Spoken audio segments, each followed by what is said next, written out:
At 01:24:04 hours on 26th of April 1986, Chernobyl's Reactor 4 surged out of control and detonated.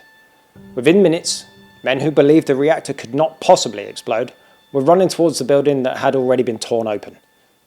What followed was a chain, a safety test, forced into the night, operators fighting an unstable reactor, an emergency shutdown made dangerous by design, and a state response trying to control the story even as the wind carried evidence across Europe.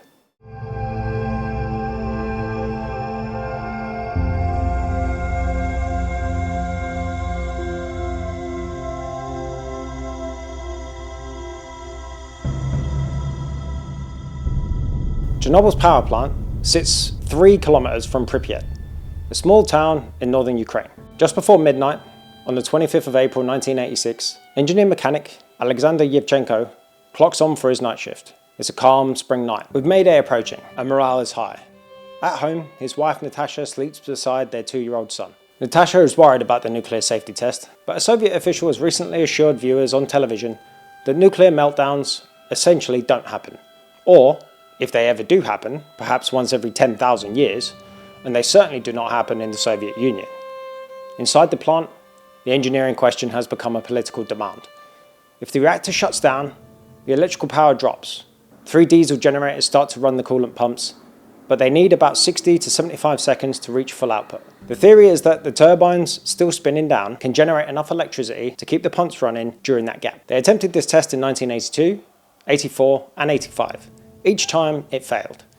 In 1986, nobody wants another failure. The test should have been run by the day shift. But a coal plant outage earlier forced Chernobyl to keep generating electricity, delaying everything. The night shift was not properly briefed, Reactor 4 has been reduced to about 25% power, and the emergency core cooling system has been disabled, so it won't interfere. If you want any more engineering, space, or science-based documentaries, then consider hitting the subscribe button and tap the bell icon so that you get notified of any of the latest uploads. Now it's midnight 28 hours on the 26th of April, when the reactor starts sliding. The power output drops too low. Xenon has built up during the slowdown, causing xenon poisoning. That suppresses power further. To compensate, the control rods are pulled, until 200 of the 206 rods are withdrawn, yet the reactor remains hard to stabilize. A young operator phones for guidance because the official program is full of crossed out instructions. The answer he receives is blunt: follow the crossed out instructions. By 01:05 hours, output is stabilized, but still below the safer range for the test. Shift supervisor Anatoly Dyatlov orders the team to proceed anyway, later claiming he wasn't present when the crucial mistakes were made.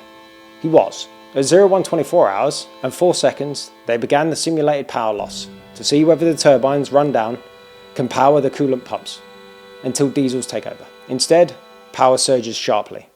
Someone hits the emergency shutdown, the AZ5 button. A design flaw turns that action into a trigger. The boron control rods have graphite tips, which can increase reactivity at the start of insertion. With many rods dropping into an already surging core, reactivity spikes again. A worker sees the rod caps, each around 350 kilograms, jerking violently. The reactor output reaches roughly 10 times what it should be. Then the first explosion blows the steel lid through the roof. Shortly afterwards, a second explosion follows, likely from hydrogen created by the zirconium steam reactions. Fuel and radioactive material scatter. Fires break out, the core is exposed. Radiation pours into the atmosphere. Alexander Yevchenko feels the building shudder and assumes it must be an attack. A call from the building number 3 snaps him into action.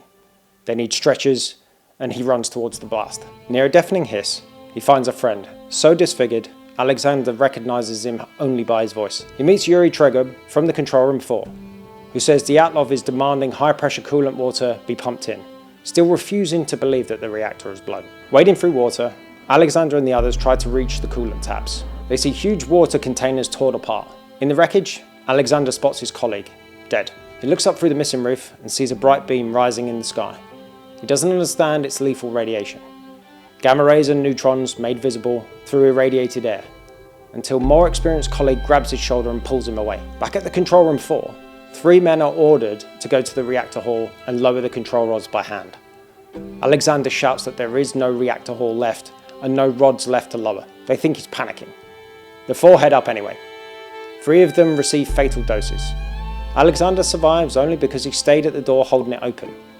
When the others return, they confirm that the reactor hall looks like a crater, and their dosimeter needle is pinned off the scale. By just after 01:55 hours, the firefighters are already on scene. Many aren't wearing protective clothing for radiation because they believe they're dealing with ordinary fires. Survivors later say they were never told the reactor was burning. Some handled radioactive blocks after hosing them down. One survivor later described colleagues climbing onto the roof and never seeing them again. In Pripyat, most residents are asleep. A smaller number watch the glow, unaware that the air is hazardous. Later, Western accounts popularize the Bridge of Death, stories about crowds watching blue dust fall and then dying. According to this account, that story is false. Most people were asleep. Many people near the accident recovered. Among those who suffered acute radiation poisoning, about 20% died. Ludmila Ignatiko sees the glow. Her husband Vasily is fighting the fires, and their baby is due in 2 months. A week later, his skin is covered in boils, hair and skin come away on his pillow. Lesions spread. He asks for a mirror, sees his face and cries out. He is buried in a zinc casket under cement because his body remains radioactive. A nurse warns Ludmila, while Vasily is still alive, not to touch him and to limit her visits. Later, she loses the child, born with congenital heart defects and liver cirrhosis, dying within hours. People blame her for visiting, claiming she caught radiation from him. But radiation is not contagious in this way. If she had dust or contaminated clothes of her husband get on her or interact with her, then yes, but there is no proof of this is how the baby died. Another claim that the baby absorbed radiation and saved her. This is not scientific. Meetings begin by hour 3, but only a few people understand the core is blown. Dyatlov insists it was a water tank and blames the contaminated water for the sickness. By hour 5, experts raise the possibility the core failed, and Dyatlov rejects it, and then vomits himself. The early decision to keep Pripyat in place while phone lines are blocked and roads controlled. By 06:35 hours, most fires are out, but inside Reactor 4, a molten graphite and concrete slag burns at around 1200 degrees C. Valery Legasov, deputy director of the Chernobyl Institute of Atomic Energy, is called to lead the commission. Boris Shabina manages the crisis. Around midday, hour 13, they agree evacuation is necessary.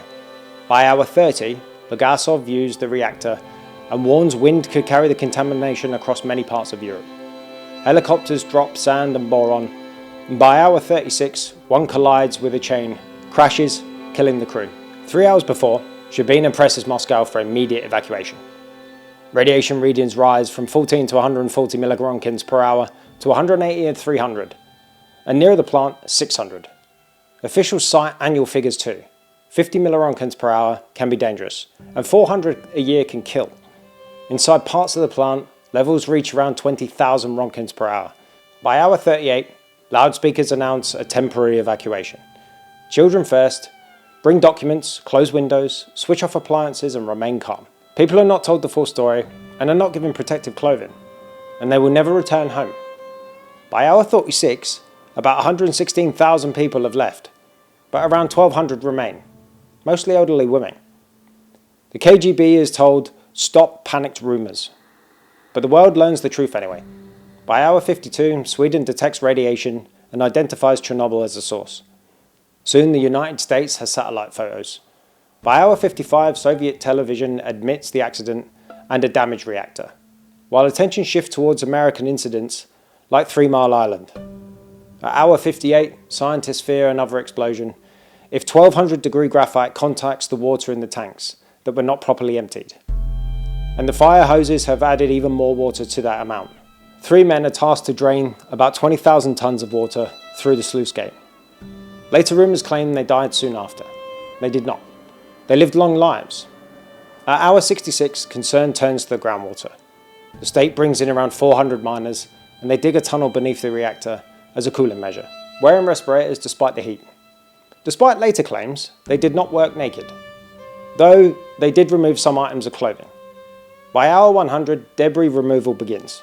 Robots fail under radiation levels, so liquidators take over.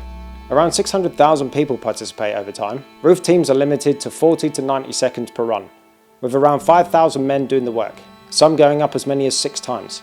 Alexander survives and is flown to Moscow. His hair falls out, breathing becomes hard, and his face aches. After a brief improvement, he deteriorates.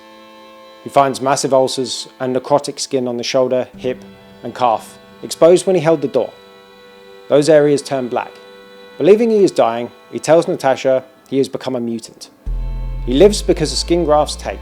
Supported by transfusions and bone marrow transplants, he spends months near death as colleagues die around him. Legasov does not stay silent. In 1987, gravely ill, he records tapes describing Chernobyl as the peak of decades of mismanagement and arguing that the chain of events makes it impossible to blame one single culprit. He warns Soviet nuclear plants are unsafe, not because nuclear power is inherently doomed, but because corners were cut and the state could not be held accountable. In 1988, the day after the second anniversary, Legasov is found dead in his apartment. Shabedin later says his friend gave everything to the work at Chernobyl and that he simply burnt out. Of 237 people diagnosed with acute radiation sickness, 31 die within a couple of months. Cancer deaths linked to radiation reach around 4,000. Reactor 4 is sealed under a steel and concrete sarcophagus. An exclusion zone is established, over about 1,000 square miles, and Pripyat becomes a habitat again, mainly for wildlife. Pets left behind are killed by special teams. After the disaster becomes worldwide knowledge. Though some may survive, later dogs are seen alongside wolves, brown bears, deer, badger, lynx, bison and moose. It's said that some 20,000 years Pripyat might be safe for humans to live in again. You can visit it now, but experts recommend you don't eat wild mushrooms or the plants there, and that you wear clothes you're prepared to throw away afterwards. Chernobyl is often remembered as an explosion. The deeper story is what made that explosion possible, and what happened when the reality escaped every attempt to manage it. If a system can suppress bad news, punish failure, and reward getting it done at any cost, who is actually responsible when the disaster becomes inevitable? The operators in the room? The managers who apply the pressure? Or the structure that makes telling the truth professionally dangerous? Thanks for watching.